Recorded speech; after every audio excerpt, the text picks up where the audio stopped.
وَلَقَدْ يَسَّرْنَا الْقُرْآنَ لِلذِّكْرِ فَهَلْ مِن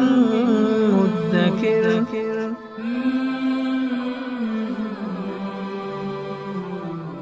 سورہ آل عمران آیت نمبر 81۔ اعوذ باللہ من الشیطان الرجیم، بسم اللہ الرحمن الرحیم۔ وَإِذْ أَخَذَ اللَّهُ مِيثَاقَ النَّبِيِّينَ لَمَا آتَيْتُكُم مِّن كِتَابٍ وَحِكْمَةٍ ثُمَّ جَاءَكُمْ رَسُولٌ مُّصَدِّقٌ لِّمَا مَعَكُمْ لَتُؤْمِنُنَّ بِهِ وَلَتَنصُرُنَّهُ قَالَ أَأَقْرَرْتُمْ وَأَخَذْتُمْ عَلَىٰ ذَٰلِكُمْ إِصْرِي قَالُوا أَقْرَرْنَا قَالَ فَاشْهَدُوا وَأَنَا مَعَكُمْ مِنَ الشَّاهِدِينَ۔ اور اس وقت کو یاد کرو جب اللہ نے انبیاء کرام سے وعدہ لیا کہ اگر میں تم کو کتاب اور حکمت دوں، پھر تمہارے پاس ایک رسول آئے جو تصدیق کرتا ہو اس کتاب کی جو تمہارے پاس ہے، لَتُؤْمِنُنَّ بِهِ، تو ضرور تم لوگ اس رسول پر ایمان لانا، وَلَتَنصُرُنَّ، اور ضرور ان کی مدد کرنا۔ قَالَ أَأَقْرَرْتُمْ، تو اللہ تعالیٰ نے ارشاد فرمایا کہ کیا تم لوگوں نے اقرار کر لیا،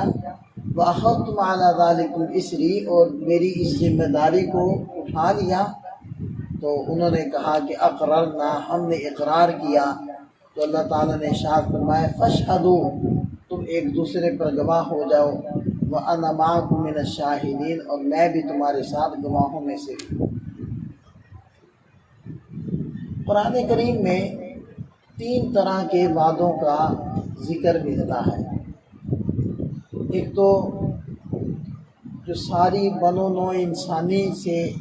اقرار دیا گیا، الست بربکم، کہ کیا میں تمہارا رب نہیں؟ تو یہ عالم ارواح کے اندر تمام روحوں سے اللہ تعالیٰ نے اپنے وجود اور اپنی ربوبیت کا اقرار دیا، اور یہ اقرار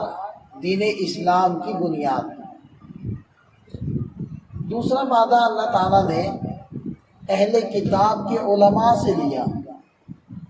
وَإِذْ أَخَذَ اللَّهُ مِيثَاقَ الَّذِينَ أُوتُوا الْكِتَابَ لَتُبَيِّنُنَّهُ لِلنَّاسِ وَلَا تَكْتُمُونَهُ،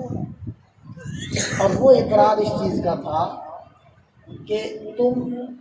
تمہارے پاس جو حق آئے گا تم نے اس کو چھپانا نہیں ہے بلکہ کھول کر بیان کرنا۔ اس کے اندر جو اللہ تعالیٰ کی طرف سے احکامات ہیں وہ بھی مراد ہے، اور جو نبی پاک صلی اللہ علیہ وسلم کی پیشین گوئیاں ہیں وہ بھی مراد ہے۔ اور اس آیت مبارکہ میں ایک تیسرے وعدے کا ذکر ہو رہا ہے جو اللہ تعالیٰ نے انبیاء کرام سے لیا، کہ وَإِذْ أَخَذَ اللَّهُ مِيثَاقَ النَّبِيِّينَ، کہ جب اللہ تعالیٰ نے نبیوں سے وعدہ دیا کہ اگر میں تمہیں کتاب اور حکمت دوں، پھر تمہارے پاس رسول آئے جو تمہارے پاس کتاب ہے اس کی تصدیق کرتا ہو، تو تم نے اس کے اوپر ایمان بھی لانا ہے اور اس کی مدد بھی کرنی ہے۔ تو اس سے جہاں یہ مراد ہے کہ ایک نبی کے ہوتے ہوئے دوسرے نبی اگر تشریف لاتے ہیں تو اس نبی کی ذمہ داری ہے کہ دوسرے نبی کی تصدیق بھی کریں، ان کے اوپر ایمان بھی لائیں اور ان کی ہر طرح سے معاونت بھی کریں۔ وہی اس کے اندر حضور نبی کریم صلی اللہ علیہ وسلم کی آمد سے پہلے آپ علیہ السلام کی مدد کرنا اور آپ علیہ السلام کے اوپر ایمان لانے کا وعدہ اللہ تعالیٰ انبیاء کرام سے لے رہی ہے۔ اور ظاہری بات ہے اللہ تعالیٰ کو تو معلوم تھا کہ کسی نبی کے موجود ہوتے ہوئے ہمارے آخری نبی تشریف نہیں لائیں گے، لیکن یہ وعدہ ایک تو اہتمام کے پیش نظر، دوسرا تاکہ اگر وہ ایمان لے آتے ہیں تو ایمان لانے کا ثواب تو ہر نبی کو ملے گا ہی، تو اس لیے پہلے سے ہی ایمان کا مطالبہ کیا گیا اور ان سے مدد کا مطالبہ کیا گیا۔ اور اس سے نبی پاک صلی اللہ علیہ وسلم کی شان کیسے ظاہر ہوتی ہے کہ صرف آپ علیہ السلام نبی الامہ ہی نہیں، یعنی امت کے نبی ہی نہیں بلکہ نبی الانبیاء ہے۔ اور اس آیت مبارکہ سے یہ واضح ہوتا ہے کہ آپ علیہ السلام پوری انسانیت کی طرف نبی بنا کر بھیجے گئے ہیں۔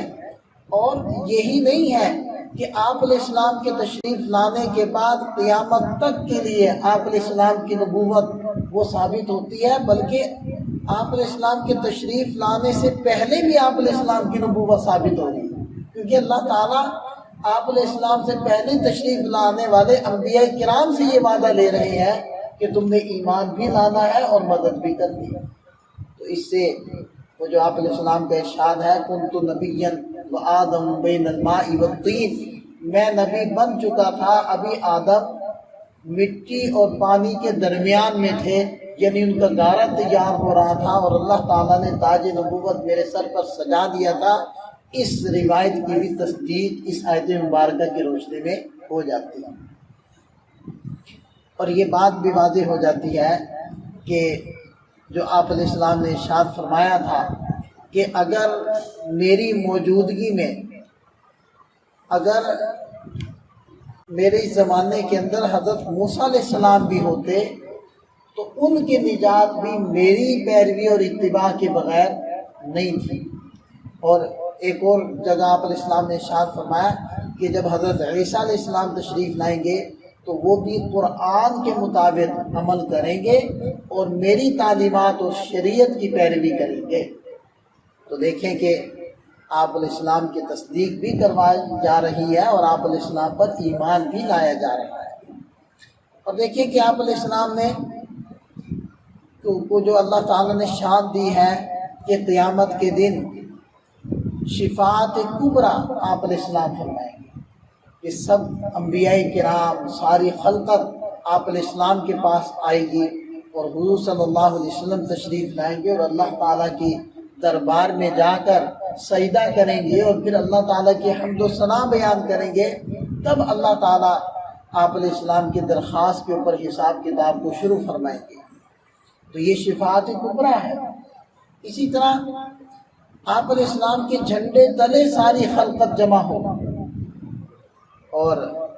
معراج سے واپسی پر یا تشریف لے جاتے ہوئے آپ علیہ السلام نے سارے نبیوں کی امامت فرمائی ہے۔ تو دیکھیں اس آیت مبارکہ سے بھی ان ساری چیزوں کی تصدیق ہوتی ہے۔ تو اللہ تعالیٰ نے یہ وعدہ لیا اور پھر فرمایا اَأَقْرَرْتُمْ، کیا تم سب وعدہ کرتے ہو، وَأَخَذْتُمْ عَلَىٰ ذَلِكُمْ إِصْرِي، اور میری ذمہ داری کو اٹھاتے ہو؟ تو انبیاء کرام نے کہا اقررنا، ہم نے اقرار کیا۔ تو اللہ تعالیٰ نے فرمایا ایک دوسرے کے گواہ ہو جاؤ اور میں بھی تمہارے ساتھ گواہوں میں سے ہوں۔ ابھی فرمایا فمن تولى بعد ذلك، اس کے بعد بھی جو دین حق سے منہ موڑے، یعنی دیکھیں کہ کتنا مستحکم نظام اللہ تعالیٰ نے بنایا کہ انبیاء کرام کے ذریعے سے آپ علیہ السلام کی تصدیق بھی کروائی، اور آپ علیہ السلام کے تشریف لانے سے پہلے آپ علیہ السلام کی پیشن گوئیاں بھی وہ دلوائی ہیں۔ اس سب کے باوجود بھی پھر بھی کوئی شخص اس دین حق سے منہ موڑے، پیٹھ دے کر دوسری طرف منہ کر کے چل پڑے، فَأُولَٰئِكَ هُمُ الْفَاسِقُونَ، یہی وہ لوگ ہیں جو فسق کرنے والے ہیں، کھلے گناہوں کے اندر مبتلا ہے۔ أَفَغَيْرَ دِينِ اللَّهِ يَبْغُونَ، کیا یہ لوگ